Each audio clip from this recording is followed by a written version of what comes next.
Hey guys, Sleepy Reader here. Wanted to talk about a few comic books that I really liked that are not your typical superhero books. First off, I've read the first two issues of Great Pacific, and I really liked it a lot.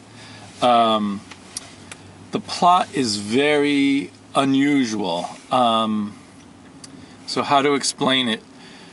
We've got this guy, Chaz Worthington, who is probably the richest boy on Earth. He's heir to a giant multinational oil corporation kind of thing, or energy company. And he's just turning 21 and about to inherit his wealth. And he's got this strange project that he wants to do that will in some way help the environment, which is to go to this giant, the giant whirling clump of plastic that's caught in the middle of the Pacific Ocean. He's going to that, and he wants to turn it into a sovereign nation. And so there's all kinds of interesting machinations to get to that point, and battles with the board of directors of his company and various stuff. That's more exciting than it sounds as I'm saying it now, because I don't want to give away too much.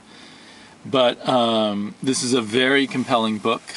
There's something a bit dreamlike about it, even though it's sort of realistic. I mean, there's nothing here that potentially couldn't happen in the real world, I guess.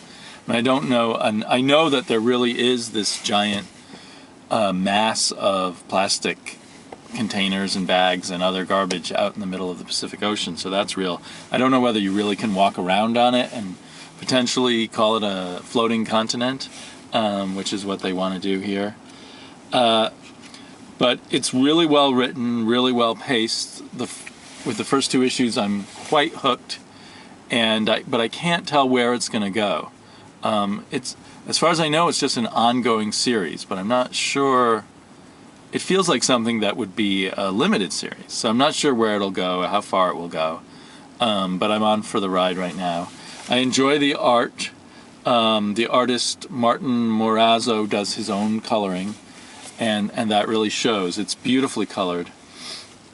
The artist himself doesn't have a really super strong style. He has a pleasing enough style, and his only quirk is he always makes all the profiles look kind of squished and flattened. Makes me wonder if I ever saw him in person, whether his profile would have that squished, flattened look to it. So I'm really looking forward to where the next issues go.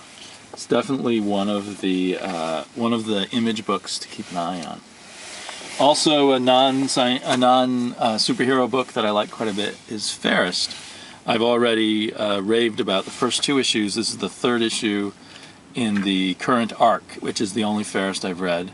And I've only read a little bit of Fables, so I don't know how much of the story is unique to the writer Lauren Bukes and how much is based on previous things that have happened in Fables.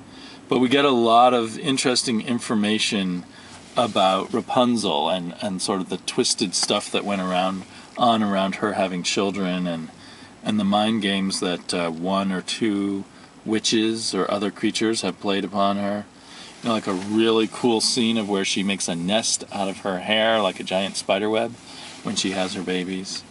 The main thread of the story is still taking place in Japan, and we get lots of cool Japanese fable stuff going on. So I highly recommend jumping on to Fairest. Still, my only complaint is the sometimes dark coloring that muddies it up a bit, which as I said before, I think is extra hurt by the cheaper, more absorbent paper they use on Fairest, on these Vertigo titles. But the art remains excellent, the story's excellent, so Fairest gets a big thumbs up from me also. And last but not least, it is a superhero book, but I think of it as kind of the non-mainstream, even though it's from DC, is the Before Watchmen. In particular, I am still loving Minutemen and still finding it very depressing. It's a harder book to read. I kind of am finding, now that I'm seeing how depressing it's going, I kind of put it off and make it one of my last books to read.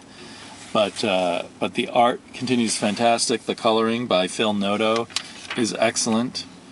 To me, this is, I wish more books were colored this well, in this kind of clear and concise a way. We do get some sort of Minutemen superhero action, so it's kind of a satisfying superhero story mixed in with the more sort of tragic elements. I'm really interested to see, there's only one more issue of Minutemen left. I'm really interested to see how he's going to wrap it all up, and if the last issue will be as excellent as all the rest. It was only the very first issue I had some reservations, but as it's gone on, Darwin Cook has done a really good job with Minutemen. It doesn't, despite what the first issue was like, it doesn't really have the vibe of Watchmen. It's its own grown-up take on superheroes. It's a grown-up take on superheroes, but it's its own kind of take. Although it feels completely true to the little bit of information we know about the Minutemen from Watchmen. But Darwin Cook has really made it his own, and really made it adult. So I will be back with you guys with more comic book reviews, because I'm addicted to reading comics, and I seem to be addicted to talking about them. Chat with you guys later.